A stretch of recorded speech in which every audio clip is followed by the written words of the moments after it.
Salut l'équipe, c'est la fin du match 5 de ces finales NBA, des finales NBA où on se régale, n'en déplaise à ceux à qui manque LeBron James, Kevin Durant ou d'autres. En tout cas, on vit des finales où on se régale et justement, on est là pour en parler après un nouveau match 5 extraordinaire. Je pèse mes mots. Les Bucks mènent pour la première fois de ces finales et on a l'impression que c'est au meilleur des moments. Avec moi pour en parler, je n'ai pas Thomas Dufin parce qu'il est à un mariage, comme ça arrive, mais j'ai l'excellent Alan avec nous d'envergure. Alan, comment ça va? Ça va et toi, Erwan? Gros match là. T'es régalé, hein? On s'est régalé. Ouais, hein. franchement, on a fait un vrai bon match. On avait un super match. Alors, comme d'habitude, on va revenir un petit peu sur tout le déroulé de ce match, mais on va commencer, comme on l'a fait lors du dernier match, par le Money Time, parce qu'on a eu un vrai Money Time, même si on a vu les Suns souffrir. Les Suns se sont offerts, ça nous frustre un peu, ou auraient pu peut-être s'offrir un vrai Money Time. Ils ont eu en tout cas la balle de match dans les mains. Ça a été une fin de match un peu faux folle. Les Suns sont revenus, les Bucks ont un petit peu les Bucks ont un petit peu peut-être bégayé. Au final, c'est les Bucks qui s'en sortent, mais il y a eu un vrai Money Time avec la balle pour passer devant à 10 secondes de la fin pour Devin Booker. Ouais, avant le dunk de Giannis, le alley-oop là, sur l'interception après la perte de balle de Booker, ils sont sur un 13-2 Phoenix sur la fin de match, alors que je pense qu'on pensait tous que c'était pas plié, mais quasiment. Middleton, il mettait des gros tirs, Giannis mettait des gros tirs. Et en fait, non, ils ont réussi à revenir par combinaison de mauvais choix, lancers francs ratés par Milwaukee et eux qui trouvent des bons tirs et Booker qui met des gros tirs. Comme tu dis, ils se donnent la possibilité d'avoir la balle de match. Ils l'ont. Ils prennent leur bon offensif sur le raté de Jrue Holiday. Ils ont 29 secondes, je crois. Et puis Booker, il perd la balle. Alors, on va revenir là-dessus. On a déjà, alors que ça fait à peine quelques minutes que c'est fini, on a déjà pas mal débattu sur ce choix-là. Comment tu la vois, cette action de Devin Booker? Il veut aller dans son jardin, sur le mid-range. J'ai l'impression qu'il y arrive dans ce jardin-là. Et là, je le sens gourmand. Il rajoute un pas. Il se rapproche presque trop. Je sais pas, c'est la sensation qu'on a. Il bat Tucker sur le premier pas. Il bat Tucker il part main gauche. Giannis et Tucker sautent pas. Donc, il n'y a pas de possibilité pour Booker d'aller prendre la faute et d'aller sur la ligne. Ils sont à -1 et le bonus. Donc, s'il y a faute, Booker a 2 lancers francs. Ils peuvent passer devant. Et puis, en fait, il s'avance trop. Tu as raison, et tu me l'as dit en quasiment direct, il peut s'élever avant. En fait, tu as l'impression qu'il peut s'élever avant pour shooter à mi-distance. Puis, Jrue Holiday qui fait l'action clé du match, les mains actives, loin du ballon. C'est pourquoi il a été recruté, parce que c'est un des meilleurs défenseurs sur l'homme, en aide. Et ça vient ponctuer un match, un de ses meilleurs matchs que j'ai vu dans ces playoffs. Ouais, et clairement, le meilleur match de ces finales, lui qui passait beaucoup de travers, en tout cas offensivement. Il a encore fait un match énorme ce soir. On va revenir sur cette aide. Hein. Je veux vraiment qu'on décortique un petit peu cette action et la suite de l'action. Donc, oui, Tucker sur Booker, battu sur le premier pas. On voit que Booker tergiverse un peu, il a un peu d'espace. Et cet espace-là, moi, j'aurais aimé qu'il s'en serve pour s'élever. Et du coup, il rajoute 2 dribbles de plus, il ferme, il se retrouve un peu fermé. Et là, il est complètement coupé. Je pense que dans sa tête, il pense que Holiday est en strict sur Chris Paul, qui lui est plutôt à droite dans sa fin de match. Donc il dit, jamais Jrue Holiday va venir faire une aide directe. Pourtant, c'est ce que fait Jrue Holiday. Superbe lecture de Jrue Holiday. Peut-être qu'il pense pouvoir se retourner, faire un turnaround, tu vois. Et en fait, il est déjà là. Et Holiday est déjà dans ses jambes. Exactement. C'est risqué parce que si il est pris au moment où Jrue Holiday est pris par Booker, c'est-à-dire qu'il y a un retour de passe facile, il y a un grand tir ouvert pour Chris Paul. Donc le timing et la lecture est parfaite du Jrue Holiday. Interception. Donc là, déjà, tu as une balle de match pour passer devant, alors que c'est presque inespéré. Tu shootes pas. C'est peut-être le pire truc au basket quand tu as une balle de match. De pas la jouer, de pas tirer. Et derrière, à cette contre-attaque, ce alley-oop de Jrue Holiday qui met une galette pour Giannis Antetokounmpo. +3, rien n'est fait, mais il y a Chris Paul qui a la belle idée d'aller faire faute sur Giannis alors qu'il est déjà en train d'écraser le ballon dans le cercle. Je sais pas, il lui tamponne le ventre et tout, c'est... Il monte même pas au contre. Bon, on va pas lui reprocher de ne pas être monté au contre. Mais il y a les hoops, t'es à -3, temps mort, et t'as encore un tir pour égaliser. Là, tu donnes un lancer franc. Voilà, je sais pas, c'est la saute de concentration. Enfin, je vois que ça qui peut s'expliquer. La fatigue du match, l'accumulation des efforts et tout, il perd un peu la notion du temps, la notion du score, t'as l'impression, ce qui est assez ouf. Puis il fait faute, il panique, ça se voit. À aucun moment, il peut se dire qu'il va empêcher Giannis de monter au dunk là-dessus, en fait. Il fait faute sans vraiment savoir pourquoi. Et en fait, ça tue pas encore le match, parce que Giannis, il loupe le lancer, en fait. Certes. Mais il loupe le lancer, mais derrière, il souffre. Et comme ils ont énormément souffert sur sa fin de match et sur ce fameux rouleau compresseur que sont les Bucks, sur le rebond offensif, notamment, ils ont énormément souffert. Et donc, du coup, il y a rebond offensif. Et là, pour le coup, le match est plié. Même si Middleton ne fera que 1 sur 2, ça fera +4. Complètement. Est-ce que tu as l'impression que Dans l'ensemble, c'est un match qui se joue finalement, on vient de l'expliquer, avec cette perte de balle, sur la loupe de Giannis, ces lancers de Middleton. Est-ce que tu as l'impression quand même que les Bucks méritent cette victoire? Ouais. Oui, parce qu'ils sont à -16 à la fin du premier quart-temps.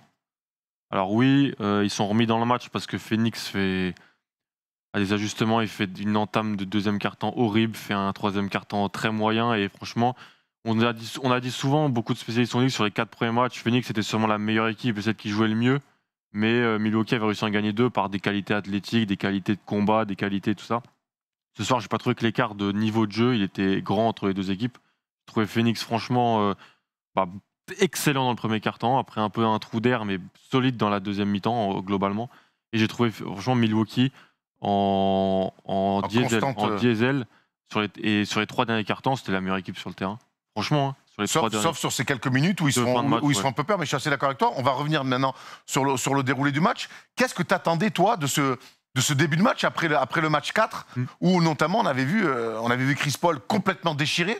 Qu'est-ce que tu attendais, toi, notamment de l'entame de ce match-là, côté Suns ou côté Bucks? J'attendais ce qui s'est passé, en fait. J'attendais Phoenix qui arrivait à se créer des bons tirs par Chris Paul, qui arrivait à mettre ses coéquipiers dans de bonnes dispositions. Il a bien responsabilisé Crowder sur le début de match, Ayton aussi.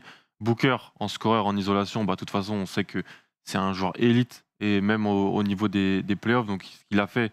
Je dis pas que ça me surprend, je dis qu'il faut surtout pas banaliser ce que fait Booker, mais les paniers qu'il met, c'est incroyable parce que c'est un attaquant incroyable. Mais je m'attendais à ça. Les Bucks, je les ai trouvés comme pas mal de premiers cartons. Ils étaient dans la réaction plus que dans l'action. Ils mettaient pas trop dedans. Et puis en fait, c'est quand il y a le début de deuxième quart-temps que Ayton sort, que Booker sort, sans ces deux joueurs-là. Alors, moi, sur ce premier quart-temps, je suis agréablement surpris, pas par Chris Paul. On va reparler après de son match un peu plus en détail. Je trouve que l'entame des Suns, elle est parfaite, tu l'as dit. Jake Crowder trouve de l'adresse. Ouais. On verra par la suite, et c'est un peu un rituel par moment dans ces playoffs-là, c'est que quand Jake Crowder trouve beaucoup d'adresse en premier quart-temps, ensuite il se grise un peu. Série, ouais. Il se grise un peu. Je trouve que l'entame offensive est bonne. Je trouve que l'entame défensive est excellente. Ouais. Michael Bridges fait un taf énorme de pression sur Middleton. On fait l'effort de passer au-dessus sur les écrans, on lui laisse très peu d'espace.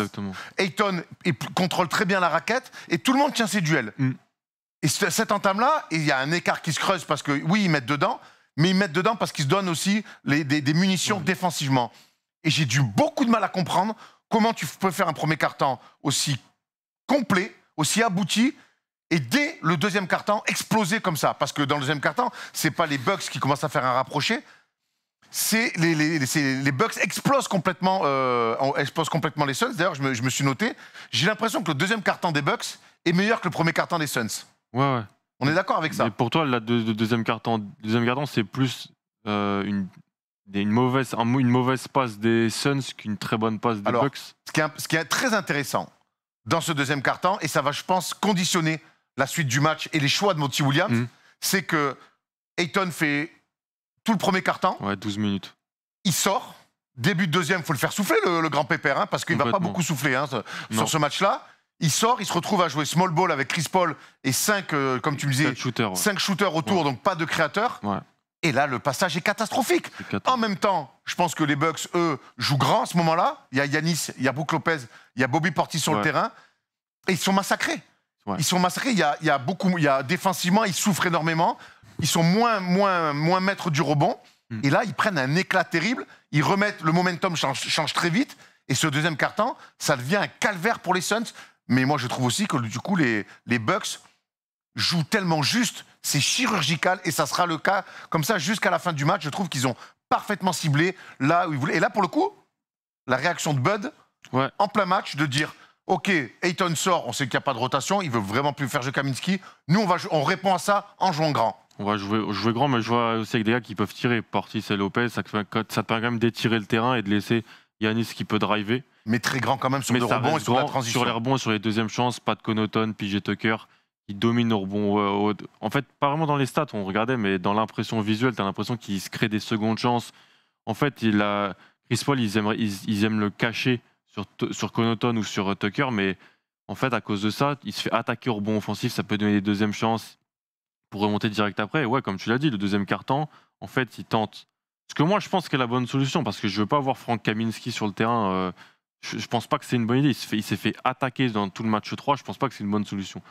Tu dois vivre malheureusement. Si tu mets Chris Paul sans Booker et sans Ayton, bah, tu dois vivre dans Chris Paul qui crée et qui après fait du drive and kick pour Johnson, Craig, Bridges, Crowder. Mais si ces mecs-là mettent pas dedans, eh ben c'est pas possible. Et en plus, ce qui a été surprenant, tu le disais, en fait, il y a des passages de Crowder, Craig qui défendent pas, qui se replient pas défensivement. Autant tu peux pas mettre tes tirs, mais il y avait un espèce de... Il y a eu un changement d'attitude entre le premier et le deuxième quart-temps qui a été très difficile à comprendre. Complètement. Côté Suns, par contre, côté Bucks, il y a un mec aussi qui sonne la révolte. Alors certes, il joue grand face au small ball des Bucks, des Suns, et ça marche, mais il y a Jrue Holiday qui sonne la révolte. Et qui, on savait, qui, dans le premier quart-temps, on l'a vu, continue à mettre la pression sur Chris Paul. Et honnêtement, il le dérange, même si Chris Paul, statistiquement parlant, va faire un match correct, va remettre les Suns avec Booker dans le fin de match et pour qu'ils s'offrent notamment ce fameux money time.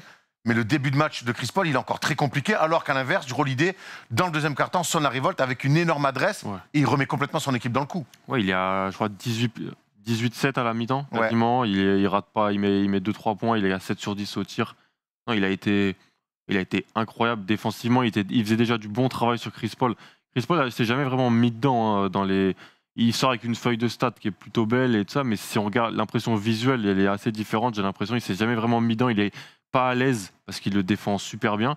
Et offensivement, avec confiance sur du drive, sur du espèce de mid-range en se décalant, en allant sur son... il est grand, il est puissant, il peut aller un peu là où il veut. Si tu mets Cam Payne ou Chris Paul dessus, il pourra driver, aller facilement où il veut. Il a été clé dans ce moment-là du match parce que faut pas oublier, ils sont à moins 16 au début du quart-temps, ou même moins 18 à un moment, et à la moitié du deuxième quart, ils sont devant.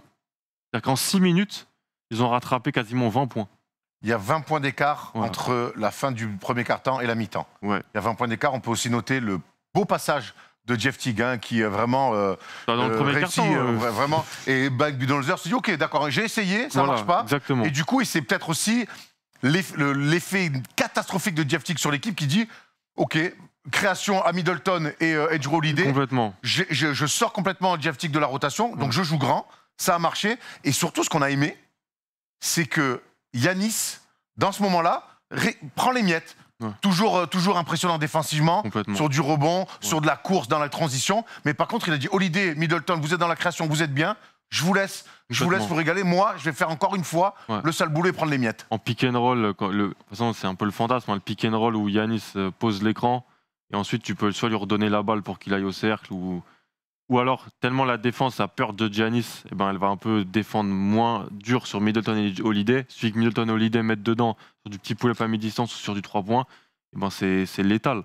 Et Giannis, comme tu l'as dit, on banalise Giannis. Giannis, il est encore une fois soir à plus de 30 points. L'impact défensif, il est vraiment bon.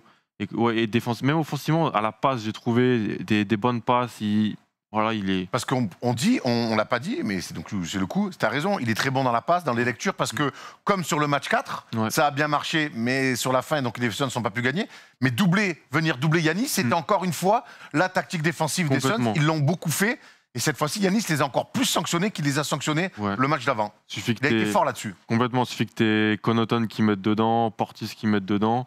Enfin, les role-players des Bucks à 3 points ce soir, ils ont été vraiment bons. Bien meilleurs que ceux des Suns. Alors que normalement, le supporting cast de role-player, de shooter des Suns, il a été vraiment mis en avant. Et c'est un peu ce qui se fait de mieux quand tu as la triplette Bridges, Crowder, Johnson aux ailes. Si tu veux des mecs qui mettent dedans un peu à côté de tes stars, il n'y aura pas mieux. Sauf qu'en fait, Connaughton et d'autres sont au moins à leur niveau sur pas mal de ces finales. Connaughton, travail défensif. Alors, il met 40 points, Devin Booker. Connaughton, travail défensif exceptionnel sur Devin Booker.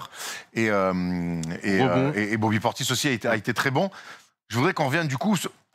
Le deuxième quart-temps, donc archi dominé par les Bucks. Le troisième quart-temps est aussi archi dominé par les Bucks. Et on voit les Suns tomber dans un espèce de hero ball, notamment avec Devin Booker. C'est balle à Devin Booker. Complètement. Et il ne se passe plus rien d'autre. Et c'est la première fois de ces finales, voire de ces playoffs, où on voit les Suns, où on a toujours dit cette équipe-là joue mieux au basket que les Bucks. Là, on a vu une attaque, c'est 1-4, les autres ligne de fond, et c'est Booker qui a fait tout, qui est tombé dans un hero ball avec plus ou moins de réussite. Et là, on a cru que les Suns allaient exploser. En réalité, je pense que les Bucks, ils sont OK pour que Booker leur en foute 45 et en prenant beaucoup de tirs compliqués. En vrai, ils se disent, bah ok, il va pas pouvoir faire ça sur plein de cartons à répétition. On a trop vu malheureusement Chris Paul qui se pose dans un coin. Alors, faudra peut-être. Est-ce que Chris Paul est à 100%? Je sais pas, mais en tout cas, il se pose dans des corners à 3 points. Tu n'as pas Chris Paul sur le terrain pour faire ça. On a été surpris de voir Chris Paul on va dire le mot, se planquer par moment. Dites-nous dans le chat, vous, ce que vous avez pensé du match de Chris Paul. C'est juste après, on va en parler. On va refaire une grosse partie sur l'ensemble du match de Chris Paul. Parce qu'on va le voir, ses stats sont plutôt corrects. Mais sur l'aspect général du match, on est... Je sais pas, j'arrive, tu vois, là, un peu à chaud au sortir du match. J'arrive pas encore à me faire J'arrive pas à savoir s'il a été bon ou s'il a pas fait ce qu'il fallait. Complètement pareil. Et tu sais pas s'il se planque parce qu'en gros, Booker a la main chaude et donc il veut laisser des tirs à Devin Booker. Mais en même temps, t'as Chris Paul, voilà. En fait, ses stats sont très bonnes. Enfin, 9 sur 16 en 21, il fait un double-double, il perd 1 ou 2 ballons, je pense. Donc la ligne de stats est excellente. Il n'y a pas à dire. Mais en fait, l'impression visuelle, elle est qu'en fait, à des moments clés ou à des moments où ça commence à être la panique côté Suns dans le troisième quart, tu as raison, à un moment ils sont à moins 12, donc ils sont vraiment, quand tu es à moins 12 dans le troisième quart alors que tu es quasiment à égalité à la mi-temps et que tu menais de plus 16 dans le premier quart-temps, c'est que tu pas bien, c'est que tu es sur une pente descendante. Et normalement, c'est à ce moment-là où tu attends Chris Paul, ils disent attends, donne-moi la balle, on va faire du pick and roll haut avec Ayton, je vais aller sur mon mid-range, je vais ralentir un peu le rythme, comme ça va permettre aux Suns, aux Bucks de ne pas pouvoir courir si on prend des mauvais tirs. En fait, un mauvais tir en playoff, c'est aussi la possibilité à l'équipe en face de courir. Et les Suns veulent totalement éviter ça face aux Bucks.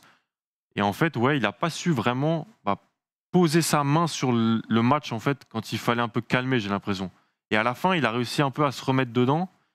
Mais c'était pas Chris Paul comme on le connaît en fait. C'est cette image pour moi qui caractérise un petit peu son match.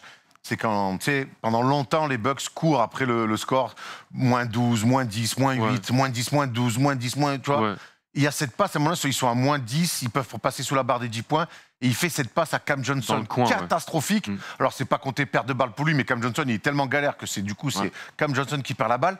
C'est pas du Chris Paul, ça. Non. Et en fait, je me demande vraiment si on se rend compte du défi physique que lui impose Jrue Holiday. Vraiment, est-ce que finalement on n'est pas en train de passer à côté de ça, nous les observateurs, de se dire non mais en fait, le combat physique qui est en train de lui imposer Jrue Holiday depuis 4 matchs, je parle pas que des deux, depuis 4 matchs, beaucoup disent il a 36 ans, il est fatigué, je peux entendre, pour moi il fait plus des choses de mec qui bégaye que de mec fatigué. Mais je peux pas empêcher de dire que ça fait 4 matchs qu'il a un mutant défensif sur la poire et que peut-être qu'à un moment donné, il est en train de craquer et le travail défensif de Jrue Holiday est en train de payer. Il est usant, ça l'use complètement. En fait, c'est tour après tour. Hein. Les Bucks, ils ont étouffé une espèce de... Leur défense, elle n'est pas vraiment, je trouve, extrêmement forte ou extrêmement... C'est une espèce de boa constrictor, en fait. C'est ce qu'ils ont fait contre les Nets. Alors oui, ils gagnent parce qu'il y a des blessés et tout ça. C'est ce qu'ils ont fait contre les Hawks. Alors oui, ils gagnent parce qu'il y a des blessés, mais en réalité, sur les derniers matchs, ils sont beaucoup plus physiques, athlétiques et ils les tuent. Et là, oui, bien sûr, Chris Paul, c'est un joueur qui a été drafté il y a plus de 15 ans, donc oui, c'est sûr qu'il est plus dans sa première jeunesse. C'est sûr il a des petits pépins physiques, mais en même temps, Jrue Holiday, c'est un first team all defense sur les postes de guard. Il y a peu de joueurs qui font mieux que lui en 1 contre 1, en aide, en intelligence, en capacité à pouvoir prendre tout terrain un joueur, à l'user, sur tout terrain, sur passer entre les écrans, naviguer, avec en plus DeAndre Ayton qui n'est pas le meilleur poseur d'écran du monde, donc qui permet pas en fait de créer vraiment un espace. Holiday, c'est un mec, il prenait Kevin Durant en 1 contre 1 avec les Pélicans contre les Warriors. Donc si Ayton lui met pas un gros écran, il va naviguer tranquillement. Hein. Justement, tu parles de DeAndre Ayton et je vois qu'on en parle dans le chat. On dit DeAndre Ayton, dans des termes un peu plus vulgaires, mais dit il s'est un peu échappé. Et moi, c'est vrai que je regardais le match, je l'ai trouvé soft par moment. Il est retombé dans ses travers, notamment en première mi-temps, quand je le vois sur le rebond offensif de Bobby Portis. Tu vois, il s'échappe. Il revient dans ses travers quand il était un peu plus jeune. À un moment donné, pareil, il va faire un step-out, il revient en trottinant, Cam Johnson ne sait pas. Boum, ça fait passe pour Lopez, dunk. Il est retombé là-dedans, mais avec du recul, 20 points. 10 rebonds, 2 blocs, c'est le seul pivot. Faut le répéter, il faut le dire à chaque émission, à chaque débrief. Il n'y a pas de rotation, la blessure de Saric est terrible. Il joue, c'est lui qui a le plus gros temps de jeu. 45 minutes pour un pivot à ce niveau-là d'intensité. C'est l'envoyer quand même au charbon. Alors, Monty Williams n'a peut-être pas le choix. Tu vas me dire si tu es d'accord avec ça. Ouais. il lui met 45 minutes dans la poire. Il défend sur Yanis. Pas trop mal. Ouais, c'est quand même, pour un jeune joueur comme ça, c'est... Alors oui, des fois, on aimerait qu'il mette un peu plus de bois, un peu plus de coups, mais en fait, il se gère aussi, parce que quand tu sais que tu n'as pas de rotation, que tu dois jouer 45 minutes, eh ben, en fait, tu te rends... En plus, on voit le deuxième quart-temps, quand il n'est pas là, les Suns prennent un éclat terrible, donc Monty Williams le remet plus tôt que prévu. Et finalement, lui, il est obligé de se gérer. Donc c'est peut-être pour ça que par moment, on a cette impression où il se bagarre moins que par le passé, mais parce qu'il peut moins se reposer aussi. Il n'est pas sorti de la deuxième mi-temps. Il n'est pas sorti de la deuxième mi-temps. Pour un pivot en NBA, c'est impressionnant. C'est le poste qui a les temps de jeu les plus faibles en moyenne. Hein. C'est vraiment hyper impressionnant. En fait, pour moi, c'est signe, et c'est un truc un peu plus global. En fait, c'est signe parce que c'est signe que Phoenix, je pense qu'ils ne s'attendaient pas à être en finale NBA. Ils ne s'attendaient pas à faire ce run aussi longtemps. Ils n'avaient pas prévu l'éventualité, l'importance peut-être du pivot backup. Alors oui, on va me dire Saric se blesse, et c'est vrai que ça change tout. Mais en fait, les équipes comme les Clippers, des équipes qui jouent tout le titre, elles ont des effectifs blindés, elles vont chercher des vétérans qui peuvent aider. Et en fait, là, c'est le signe plutôt d'une équipe qui peut-être s'attendait peut-être pas à être si forte que ça, à devoir avoir un pivot backup capable sur 10 minutes d'être super bon tout de suite. Et ça... C'est aussi gage, et c'est bravo à Phoenix d'être aussi loin dans ces playoffs-là avec un effectif où personne ne les avait en finale NBA avant le début de saison, je pense, on peut tous le dire. Ils n'avaient peut-être pas prévu d'avoir ce pivot backup, d'aller chercher ce pivot backup à la deadline qui pouvait, si en cas de blessure de Saric ou en cas de performance non folle de Saric, de pouvoir mettre derrière Ayton. Parce que tu peux pas avoir ton pivot qui joue 45 minutes, c'est pas possible en fait. Donc ils n'ont pas ce mec derrière. C'est qui? C'est Kaminsky ou c'est Damian Jones qu'ils ont drafté 10e à la draft l'an passé? Il peut pas jouer. Au final, NBA, c'est pas pour lui. Voilà. Et puis surtout, on voit bien que ça soit quand il est en foul trouble, et j'embrasse Nico Bermond pour ça, quand il a des problèmes de faute, ou quand il doit aller souffler un petit peu, quand la vie sans DeAndre Ayton, pour les Suns, elle est compliquée, voire impossible. On a l'impression qu'au plus les finales avancent, au plus DeAndre Ayton ne peut pas sortir du terrain. Le seul moment où ça s'est bien passé, c'est quand ils ont joué à Chris Paul, Booker et tous les trois shooters. C'est dans le troisième quart-temps du match 3 de mémoire. Et ça marchait parce que Crowder et Johnson ont tout mis à 3 points. En fait, le fait d'enlever DeAndre Ayton, si tu veux survivre sur le parquet, tu dois avoir une adresse folle. Parce qu'en fait, tu dois compenser le fait de te faire potentiellement détruire proche du panier en mettant beaucoup de paniers à 3 points et beaucoup de paniers extérieurs. C'est la seule manière. Mais l'adresse, c'est un truc qui est variable, c'est sinusoïdal. Mot que je cale à 6h du matin. Bravo, on tente. Mais voilà, et donc, comme tu l'as dit, début du deuxième quart-temps, il n'y a pas Ayton. Torrey Craig, Jay Crowder, Bridges ne mettent pas dedans. Ils se prennent un éclat. Jay Crowder fait une super entame, ça dure 6 minutes. Après, voilà, premier quart-temps. Il disparaît complètement. Il met plus un panier. Et ça, honnêtement, j'ai l'impression que les Suns ne peuvent pas se permettre des trous d'air comme ça. Crowder fait une super entame, il fait un début de deuxième quart-temps. Kata, et après il est transparent. Bridges est très bon dans le quatrième, mais moins avant. Il met moins de paniers avant. Cam Johnson met des tirs par intermittence, mais finalement dans le jeu, on le voit beaucoup moins que ce qu'on a vu par le passé. Michael Bridges un petit peu aussi. Cam Payne n'est pas joueur qui... Cam Payne a mis des 20 points par match dans les playoffs et il apporte pas trop ça dans ces finales NBA. Un mec que tu peux mettre tout de suite et qui peut te mettre des points. Ce soir, à mon avis, il arrive quand même à faire un petit peu souffler, Booker quand il est sur le terrain et quand Chris Paul est sur le côté, il arrive à mettre quelques séquences sur des paniers. C'est vrai que ça reste peu sur la totalité du match. Du coup, on se dit que ces Suns-là sont dominés par des Bucks qui jouent beaucoup mieux, avec un trio qui régale. Et pourtant, les Bucks, les Suns restent à portée de fusil grâce, et là je veux qu'on parle de lui, grâce à un Devin Booker qui met encore une fois 40 points. Ça fait 2 matchs d'affilée en finale NBA où tu mets 40. Il a été dans l'excès par moment, il a été obligé d'être dans cet excès. On est d'accord avec ça? Ouais, il a été. Il a dû. On a senti qu'à un moment donné, avant que Chris Paul s'y mette en fin de match, on a senti que c'était à lui. 33 tirs, c'est un gros volume, mais 17 sur 33. Mais il a été obligé de faire ce hero ball, de prendre ses responsabilités parce qu'on a senti qu'il n'y avait pas grand monde autour pour pouvoir prendre ce relais-là. Ouais. Dans le troisième quart-temps notamment. Je trouve que dans le troisième quart-temps, il a beaucoup forcé. Il a forcé ce mid-range en fait. De toute façon, le mid-range, c'est son pain avec Devin Booker. C'est ce qu'il fait. Il le fait Jordan, super bien. Kobe, Kawhi, Kevin Durant. Ouais, c'est le truc de superstar. Mais gros, moi, le mid-range, ça fait gagner des titres. Middleton sur ses finales. Le mid-range, c'est le truc le plus dur à défendre. Mais c'est un truc qui est pour les superstars. Parce que c'est super dur d'aller dans son spot, de répéter panier après panier, ce genre d'action. Booker, je pense que, comme tu as dit, il ne faut pas banaliser. Il a mis 40 points dans 2 matchs de suite. Alors, c'est 2 défaites. Les gens vont dire oui, c'est 2 défaites. Mais en réalité, si Booker ne met pas 40 dans ces 2 matchs-là, il n'y a pas un écart aussi faible. En plus, il est en réaction parce que son match 3 est cataclysmique. Il réagit, puis il est facile. Enfin, il est super facile. Enfin, il est impressionnant. Ils s'y mettent sur lui quand même. Hein. C'est pas des 40 à la Corey Brewer qui court en contre-attaque et qui met des dunks. C'est pas Mowil de saison régulière. Il met des museaux, mon ami. Tout le match, il met des museaux. C'est terrible. Hein. Puis il est dans le drive aussi. Dans le drive, main gauche, main droite, il finit comme il veut. Non, faut vraiment pas banaliser ce qu'il fait. C'est dans 2 défaites, oui, mais c'est 40 points en finale NBA dans des matchs serrés. Donc, s'il est moins bon dans ces matchs-là, les matchs sont pas serrés. Il a été clutch. Il n'empêche que sur la fin du match, les vrais mecs clutch, ils sont côté Bucks.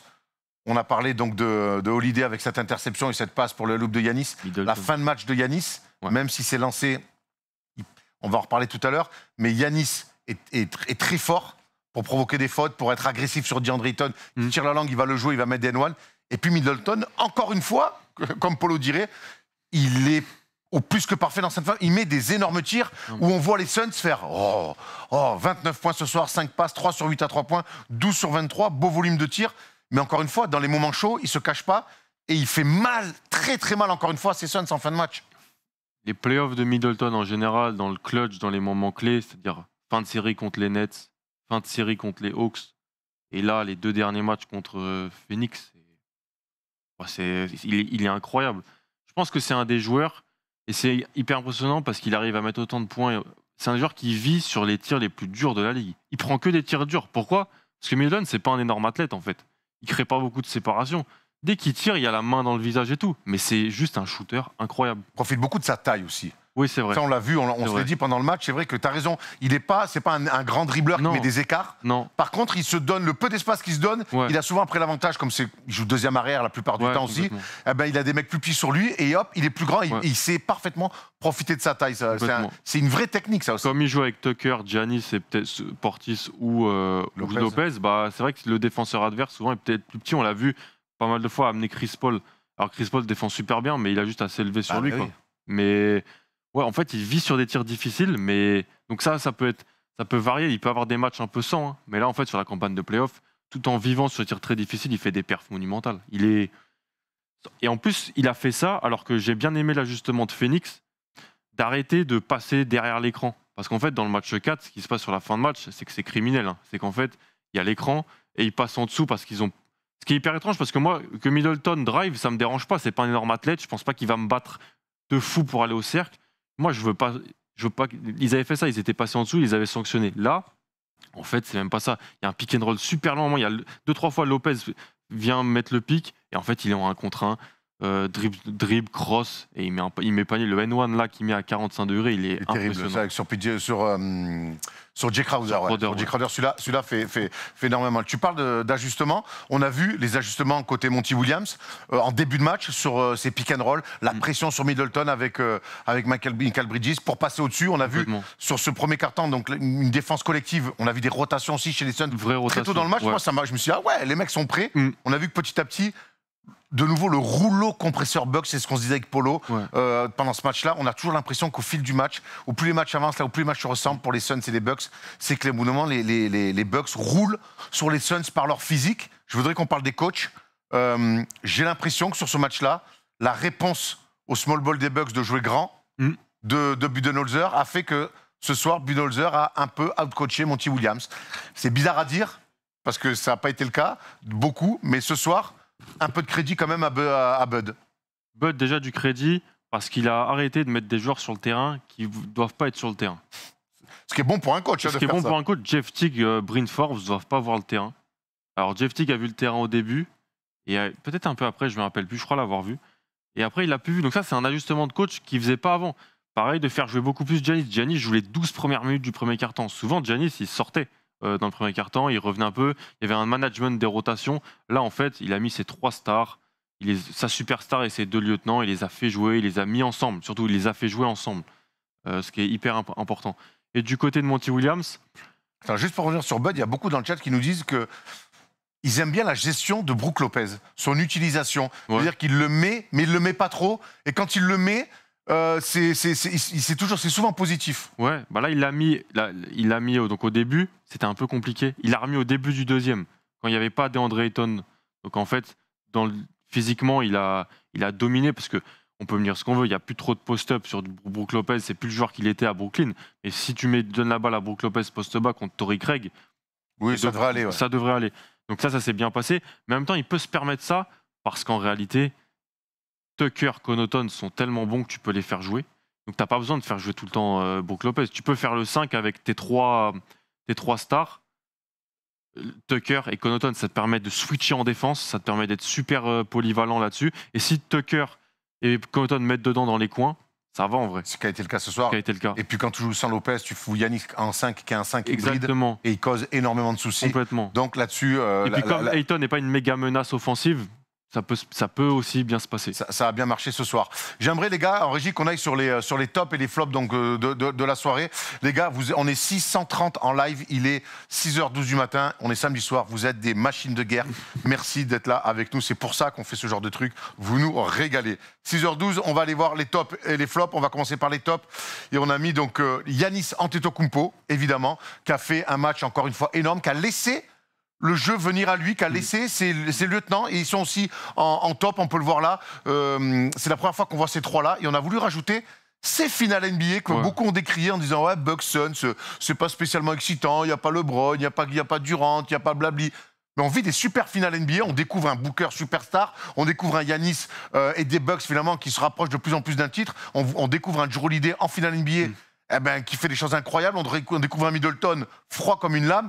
On s'éclate pendant ces finales NBA. Complètement, c'est que des bons joueurs. On savait tous que c'était des bons joueurs. Les trois des Bucks. Devin Booker, on sait que c'est une future grosse star de la ligue. C'est un fort attaquant. C'est pas parce qu'il gagnait pas avant que c'était pas un mec qui pouvait faire gagner son équipe. Il joue juste avec des mauvais joueurs. Chris Paul, c'est une légende. Le voir en finale, c'est top, même si il est pas sous son mauvais. C'est un peu c'est complètement les montagnes russes pour Chris Paul, parce qu'après les deux premiers matchs, c'est le favori pour être MVP des finales. Maintenant, c'est plutôt le favori, même si les Suns gagnent, ce qui est pas sûr. Non, mais si les Suns viennent à l'emporter, on finira avec ça. Parlera, ouais. Pour moi, c'est Devin Booker, mais on n'en est pas. Mais ouais, comme tu l'as dit, voilà, franchement, ça joue dur. Il y a du money time, ça joue bien. En fait, moi, gros marché, petit marché, ça m'intéresse pas. Je veux de la qualité de basket et des forts joueurs. Et Giannis est une superstar de la ligue, donc c'est toujours intéressant d'avoir une superstar en finale. Chris Paul est une légende, un futur Hall of Famer qui cherche sa bague. Et puis à côté, tu as Devin Booker qui aussi veut montrer qu'il est très haut dans la hiérarchie des meilleurs joueurs NBA. Et il le montre plutôt pas mal. Donc voilà pour nos tops, rajouter des choses. Je pourrais même rajouter Pat Connaughton pour l'ensemble de son œuvre, qui réussit des finales incroyables. En sortie de banc, il est chaque fois précieux. Role player parfait. Fort en défense sur Booker. Alors oui, il met 40.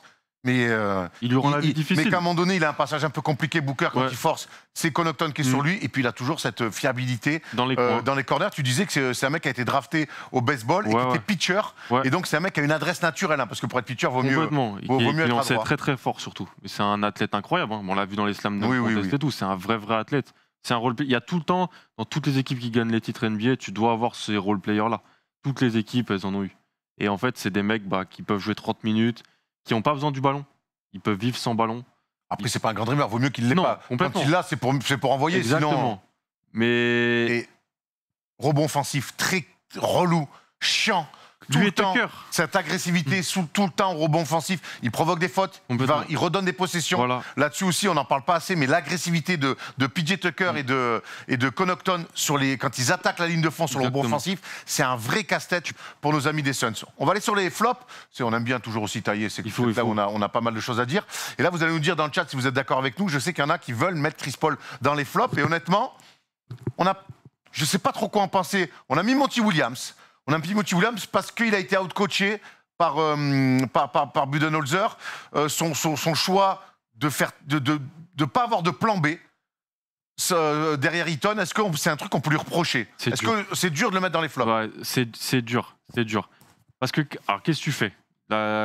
Il a tenté le 5 petit en gros. Il a tenté Kaminsky au match 3, ça n'a pas fonctionné. Qu'est-ce qu'il peut vraiment faire? En réalité, il n'y a pas vraiment de bonne solution. Moi, j'aimerais juste, en fait, qu'il fasse moins de minutes sans Booker et Ayton ensemble. C'est ce qui s'est passé au début du deuxième quart-temps. Ça a été cataclysmique parce qu'en fait, les Suns ont vraiment extrêmement besoin de l'attaque de Devin Booker, mais juste mettre Chris Paul, qui malgré qu'il est super fort, peut pas vraiment trop se créer en 1 contre 1 ce qu'il veut, et les 4 shooters à côté, et ben ça devient une attaque extrêmement prévisible. Tu peux close out super fort sur les gars et ça peut bien se passer. Si tu mets Booker, au moins tu auras de l'adresse en 1 contre 1, tu auras du jeu en 1 contre 1. Je prends pas mal le chat. Le chat n'est pas tout à fait d'accord. Nous trouver un peu sévère, voire très sévère avec Monty Williams. Tom, est-ce que tu peux changer les flops et mettre CP3 pour la coalition qui est en train de se faire dans le chat? Ils veulent du CP3. Justement, moi, je te dis, je l'ai trouvé. C'est lui, quelque part, quand Booker a un petit trou, c'est lui qui, quelque part, il se tire à 3 points, cette espèce de tir qui met aussi à mi-distance sur un pick and roll sur la tête de Giannis. C'est lui, quelque part, qui les remet un petit peu dedans. Maintenant, une fois de plus, moi, même si ses stats sont correctes, j'attends de Chris Paul qu'il pèse plus sur le match. Et à un moment donné, quand ils explosent, quand ils sont à -16, les Suns, je le trouve, il n'est pas là, Chris Paul. Ouais, et pire, quand il n'y a pas Booker et Ayton, les Suns, dans le début du deuxième quart-temps, c'est Chris Paul le seul patron, et c'est un bordel sans nom. Ouais, ça fonctionne pas. C'est pas que de sa faute, parce que il peut pas non plus mettre les tirs qu'il crée pour les autres. Alors lui, il crée le décalage, il fait la passe, si le mec met pas dedans, c'est pas que de sa faute. Mais comme tu l'as dit et comme je dit tout à l'heure, c'est quand c'était vraiment la panique et SOS, il a pas su calmer. Ce qu'ils ont fait super bien durant tous ces playoffs, Chris Paul et les Suns, c'est une équipe qui jouait les plus lentement, qui savait poser le jeu, aller sur du mid-range quand il fallait, poser surtout face à par exemple contre les Clippers, quand les Clippers voulaient courir, tirer, lui savait calmer le jeu. Et là, il n'a pas su le faire en fait. C'est juste ça qui est surprenant. Oui, il fait un bon match en adresse, oui, il fait des bonnes passes, mais à des moments clés du match, à des moments où il peut faire revenir son équipe et éviter les écarts, il n'a pas su être là. Moi, ce qui me surprend, c'est que sur ses points forts, très très forts, ce qui fait de lui, qu'on l'appelle point god, il faillit. C'est ça, moi, qui me choque le plus. C'est que sur ses qualités premières, ce qui fait que Chris Paul est un meneur référencé et Chris Paul, eh ben là-dessus, il n'est pas bon. Et moi, c'est ça où j'ai énormément de mal. On enchaîne avec un autre flop, c'est le supporting cast qui, mine de rien, depuis 2 matchs, passe un peu au travers. Michael Bridges, ce soir, fait une bonne entame défensive, met un 3 points, met quelques paniers, mais c'est des petits coups par-ci par-là. Cam Johnson, c'est pareil, il met 2-3 points, mais c'est des mecs qu'on ne voit plus qu'on ne voit que sur un tir de temps en temps. Il n'y a plus de séquence intéressante. Crowder, c'est pareil. Ayton, on l'a expliqué, il joue 45 minutes. On a un peu plus de mal à lui tomber dessus parce que le pauvre, il tire la langue, il est cramé. Il n'empêche qu'il y a, au-delà de Booker et Chris Paul, il y a plus grand monde qui arrive à avoir des séquences de 3-4 minutes, même Cameron Payne. C'est trop court comme séquence et pour l'instant, il a fait 2 matchs. Et surtout sur ce match-là, que le supporting cast des Suns est en train de craquer. C'est une des petites limites de la construction de cet effectif de Phoenix. Il n'y a pas de scoreur micron. Il n'y a pas de gars qui peut créer son tir à part Chris Paul et Booker dans cette équipe.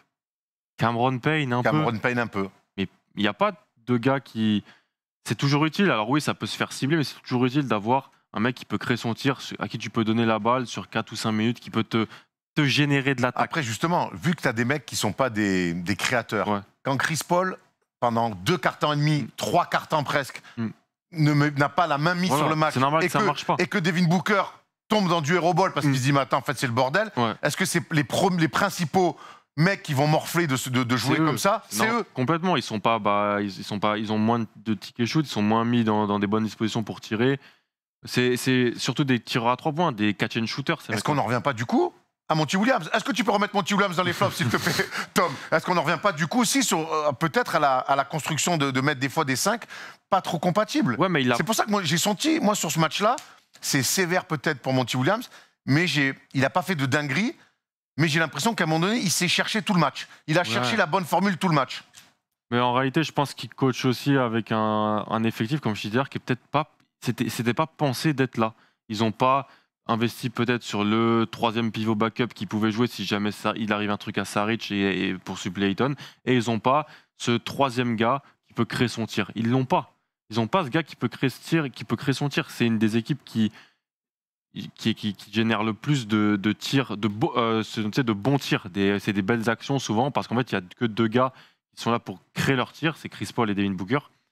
Si tu as Chris Paul qui est un peu peut-être limité physiquement, fatigué, avec Holiday qui l'emmerde un peu, et que Booker n'est pas sur le terrain, il n'y a pas d'autres gars qui peuvent amener de l'attaque, générer de l'attaque rapidement. Et c'est une des petites limites, et c'est peut-être pour ça aussi qu'ils c'est un des points améliorés dans cet effectif des Suns pour l'intersaison, complètement. On verra. Bon, leur saison, elle n'est pas finie encore. Hein. Ils sont menés 3-2. Le prochain match, c'est mardi soir.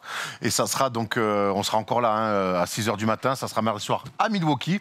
On repart dans le Wisconsin. Et ensuite, le dernier flop, même s'il fait un super match, c'est les lancers francs d'Giannis qui, on peut me dire ce qu'on veut, c'est ce pourcentage dégueulasse au lancer franc et ces 0 sur 2 importants dans le Money Time qui auraient pu offrir...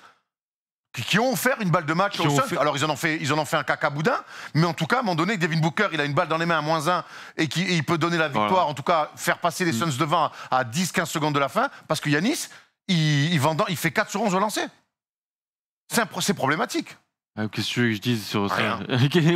En fait, bah, il met pas ses lancers, quoi. Il met pas ses lancers.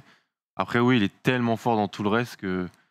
Et il gagne le match, donc on n'en parlera pas. Tu vois, là, on nous dit Booker, il a pris 40% des tirs de l'équipe. Faudrait pas non plus s'étonner si le supporting cast n'est pas trop visible. Et c'est ce qu'on dit. C'est que quelque part, quand tu es dans du hero ball, souvenez-vous, quand Kobe le faisait, quand Jordan le faisait, effectivement, quand tu rentres dans du hero ball et que tu as un énorme volume de tirs comme ça, eh ben forcément, au bout d'un moment, il n'y a plus à manger pour tout le monde. Ça, mais aussi, c'est l'œuf ou la poule. Alors pourquoi Booker fait du hero ball? Parce qu'à côté, personne ne peut vraiment créer son tir. Et donc, si tu es bien défendu et si il est obligé de le faire, ou alors est-ce que c'est les autres qui sont pas en rythme parce que Booker fait du hero ball? Tu sais que j'en reviens quand même au fait que ce que j'ai vu des Suns pendant tous ces playoffs, c'est qu'il y avait un meneur de jeu, il y avait un mec qui mettait de l'ordre dans la maison. Et là, depuis 2 matchs, ils ont plus ce mec. Tom, est-ce que tu peux me remettre Chris Paul dans les flops, s'il te plaît? Parce qu'en fait, on va revenir sur lui. Moi, quand tu es meneur de jeu avec l'expérience de Chris Paul, si ça joue mal et s'il n'y a plus d'ordre dans la maison, on peut lui tomber. T'en es responsable. Je suis d'accord. T'en es responsable. On est d'accord là-dessus. Merci, bravo, Régis. tu me régales. Si tu finis avec un flop où tu mets en photo, vraiment, t'es mon idole de fou. Je vais te poser une question et je la pose en même temps au chat. Parce que pour la première fois de ces finales, qui est le MVP du match? Moi, j'ai mon idée. Il y a quand même 3 mecs des Bucks qui ont fait un match fantastique avec chacun leur séquence. Le MVP du match? Le MVP du match. Jrue Holiday. Jrue Holiday pour toi. Ouais. Pourquoi? Parce qu'en fait, il a été présent à tous les moments clés du match. C'est-à-dire que dans la première mi-temps, quand il faut faire revenir Milwaukee, qui sont un petit peu sous l'eau au début du deuxième, il met des gros tirs, il est agressif, il est adroit. Il est aussi bon défensivement dans la fin du deuxième quart-temps et dans tout le troisième quart-temps pour emmerder complètement Chris Paul. Il fait l'action sur Devin Booker. Ça reste quand même une grosse action. Hein. Il vient en aide, il prend le risque, il prend l'information du fait que Devin Booker est un peu dans une vision tunnel, il regarde pas trop. Et il prend le il chipe le ballon et puis il met des gros tirs. Jrue Holiday, il fait des passes décisives, il est dans la création aussi dans pas mal de périodes du deuxième quart-temps. On est évidemment d'accord avec toi dans le chat. Il y a des mecs qui mettent Middleton qui a été très fort, très clutch encore, mais c'est vrai que pour l'ensemble de son œuvre, on a envie de mettre Jrue Holiday. Et moi, il y a un truc que j'adore chez Jrue Holiday, au-delà de ses stats, au-delà de sa défense énorme, au-delà de son match offensif aujourd'hui fantastique. On a vu. Merci la régie. On est en train de travailler quand même. Voilà, tu es bien sympa. C'est que ce mec-là, qui fasse 4 sur 20 au tir ou qui fasse un match énorme comme ce soir. Ouais, masque. Il n'y a rien qui transparaît de ses émotions. Il tape dans les mains des gars. Moi, jouer avec un mec comme ça, c'est aussi par rapport. Et je fais le comparatif à Chris Paul, où on le voit sur le banc. Beaucoup dans le chat te disent que sur le banc, tu sens que Chris Paul, il n'y est pas sur les 2 derniers matchs. Jrue Holiday qui fasse 12 sur 20 au tir, 27 points, 13 passes D, ou qui passe au travers sur le match 1-2, en attaque 1-2-3. Son visage, son attitude, ça reste la même. Et ça, c'est rassurant aussi pour les mecs qui jouent autour. Donc ce soir, je suis d'accord avec toi, on met MVP, Jrue Holiday, même si j'aurais aimé voir ma photo, plutôt qu'on se foute de ma gueule en régie, mais je vais régler mes comptes tout à l'heure. On est d'accord, Jrue, c'est pas Bledsoe. Ah là, il y en a un quelque part, qui est en plus à jouer dans les 2 franchises. Ça, c'est toujours terrible. Hein. C'est comme de Rosanne, quand les Raptors vont en finale avec Kawhi Leonard. Tu te dis, bon, mais en fait, c'est mieux sans moi. Trader pour des stars, ça marche toujours. C'est toujours. Je prends un peu quelques commentaires. Jrue, c'est pas Bledsoe, et pourtant, il met des 3 points clutch. Jrue, super pro dans l'attitude, un guerrier Holiday. Ouais, tête baissée sur le banc, si plus tu leadership. Il y a 3 points de suspension, évidemment. Donc voilà, on a vu un match 5. On s'est régalé encore une fois. Ouais. Les Bucks prennent l'avantage. Ça fait 3 victoires d'affilée. 3 victoires d'affilée pour les Bucks. Ils étaient menés 2-0. Ils étaient menés 2-0. Attention, peut-être à ce sweep-là. Alors, ça ne sera pas considéré comme un sweep, mais si tu en perds 4 de suite, quand même, ça fait pas beau. Qu'est-ce qu'on peut espérer pour le match 6? Est-ce que tu imagines réellement une réaction des Suns? avant le match, je m'étais dit il y a 2 scénarios possibles si on veut voir Phoenix ou Milwaukee gagner. Je voyais Milwaukee, en fait, non, pour que Phoenix gagne, je les voyais que gagner en 7. Je les voyais pas gagner, je les voyais gagner ce soir, mais je les voyais pas les gagner à Milwaukee. En fait, je me disais que s'ils gagnaient, c'était parce qu'ils ils auraient gagné leurs 4 matchs chez eux, dans une salle chaude. On dit toujours que les role-players jouent mieux à la maison, donc Crowder, Bridges, Johnson qui aurait mis dedans. C'est beaucoup de joueurs qui disent ça, d'ailleurs, que les role-players sont meilleurs à domicile parce qu'ils ont leur routine, ils savent. Je m'imaginais pas qu'ils aillent prendre un match à Milwaukee. S'ils vont pas prendre le match à Milwaukee, c'est fini. Donc, et moi, le sentiment plus en global que j'ai, c'est qu'en fait, même si les Suns avaient gagné le match 2, moi, depuis le match 2, je trouve que Milwaukee est meilleur, en fait. En fait, les Suns, ils gagnent le match 2 parce qu'ils font un barrage à 3 points. Ils mettent 20 paniers à 3 points, mais sur le match, je trouvais que Milwaukee arrivait quand même à faire des choses intéressantes. Alors oui, il y a une adresse folle en face, mais l'adresse folle, ça va, ça vient. Les role-players, ça va, ça vient en termes d'adresse. Donc moi, je trouve qu'en fait, depuis 3 matchs et demi, Milwaukee est meilleur, tout simplement.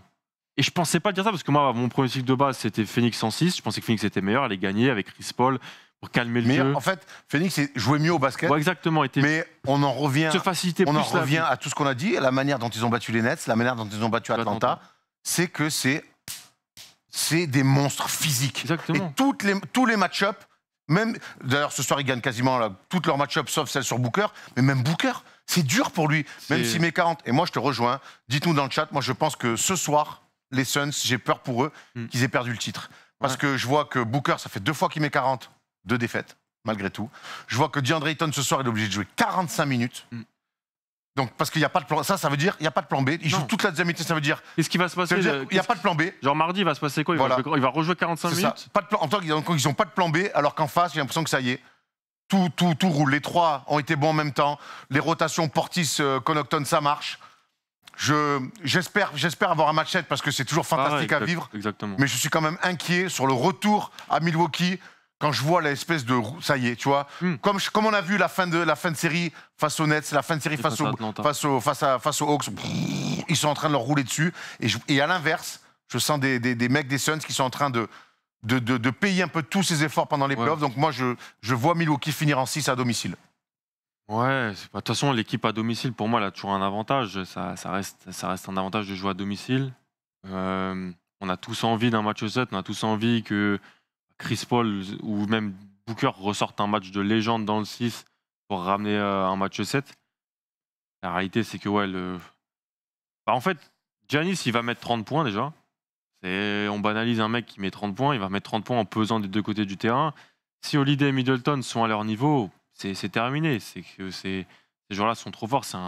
Il y avait une stat à la fin du match, là, c'est le 6e Big 3 de tous les temps à mettre plus de 25 points, dans les 50 dernières finales, à mettre plus de 25 points dans un match. Incroyable. Ils ont fait soir, c'est historique. Hein. Donc, incroyable. Mais l'histoire, ils l'écrivent, surtout s'ils gagnent un titre, et on aura la réponse mardi à domicile. Est-ce que les Bucks vont remporter leur second titre de leur histoire? Le premier, c'était en 71. 71 ou 70? Tom, tiens, hein? 71 avec Oscar Robertson et Jabbar, donc j'imagine 71 2021, ça fait 50 ans. 50 ans. Damn, ça serait incroyable. Donc mardi soir, on pourrait vivre un moment de l'histoire, mais on imagine que les Suns ne l'entendent pas de cette oreille. Merci d'avoir été avec nous, les gars. Merci Alan, tu nous as encore une fois régalé. Les gens étaient ravis de te voir. Hein. C'est gentil, merci beaucoup. Ils étaient ravis de te voir dans le chat. De toute façon, tu sais très bien que tu fais partie désormais de l'équipe et que tu reviendras la saison prochaine avec grand plaisir. On se verra pour la draft. Hein, d'ailleurs, on fera la draft avec l'équipe. On fera la draft tous ensemble. Merci de nous avoir suivis, les gars. Merci aux gars en régie. Juste avant de finir. Allez, Polo, peut-être toi, tu veux trop. Juste avant de finir, regardez ce t-shirt. Watching Final, souvent vous me demandez, quand je mets ces beaux tissus Ben Clark, vous me demandez comment on peut les avoir. Là les gars, j'ai fait un truc pour vous avec Kevin de Ben Clark.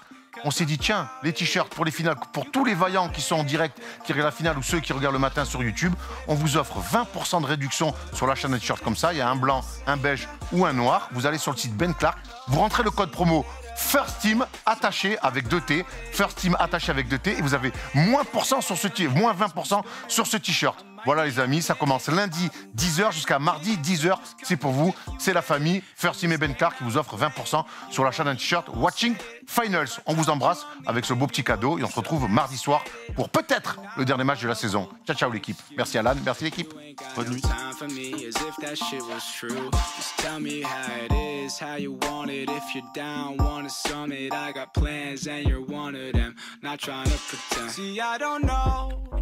You at all, but I'm bout it. If you bout it, don't give a fuck if you're